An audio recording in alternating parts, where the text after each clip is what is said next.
我是小天，欢迎回来。今天我们一起开箱这个 Apple Watch 7。首先这边外面的纸盒也是这种纸的封条，环保。好久没有开箱过手表了，上次开箱还是在 Apple Watch 1的时候。其实我也是在可以预购的那天就买了，但是可能我挑的这个颜色组合在墨尔本比较少见，所以其实还是从国内发过来的，多等了1周吧，然后终于今天到了。一个表带和一个表壳，先看表壳吧，也是有2个纸的封条。我怎么说，苹果这个包装材料真的手感特别好，我就很想知道他们的这个肯定是有专利，很好奇这个专利的一些信息。买的是深空黑应该是，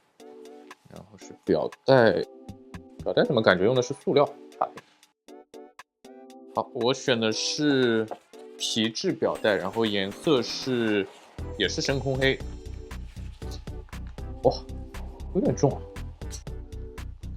它这个是有这种磁吸的效果的，感觉也没有特别的紧，但是你想把它挣脱也不容易。现在就把它装上，短的一边在上面，长的在下面。我觉得还不错，黑色挺好看的。那我现在就把它跟手机配对一下。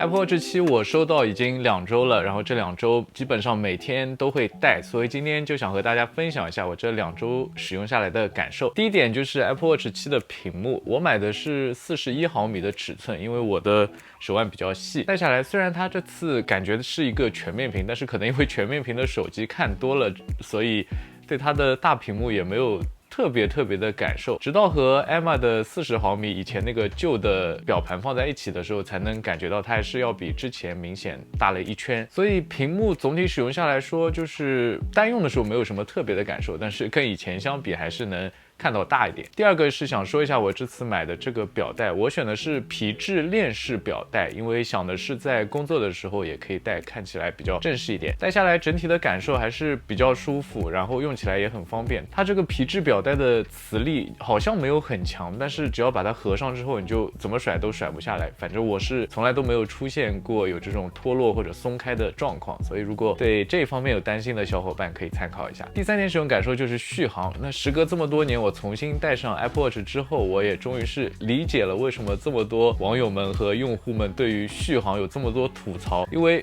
它真的给你的感受和手机掉电不一样。手机如果你不使用，你可能隔上3-4个小时，它只掉了3%、4%的电。但是 Apple Watch 就不一样了，它的那个掉电真的是你什么都没有干，你过了几个小时，突然看一下时间，就会发现怎么一下子掉了20%电，或者甚至更夸张的掉了30%的电。但是说实话，虽然它掉电快，但是其实它的续航完全是够满足你的1天的需求的。假设你早上7点就带上它出门了，然后18小时的续航，也就是说你要到第2天的凌晨1点，它的电量理论上来说，它的电量才会刚刚消耗完。所以尽管它这个掉电特别快，会造成一种心理上的焦虑，不过我觉得也是因为我们已经习惯了手机的那个掉电的速度，所以这种对比带来的焦虑吧。分享的最后一点体验就是戴上 Apple Watch 之后解锁 iPhone 这个功能，因为现在在墨尔本每天还是需要戴口罩，所以有了这个新功能之后，我记得我就是2周当中有一天，因为早上出门太急，我忘带手表了，然后就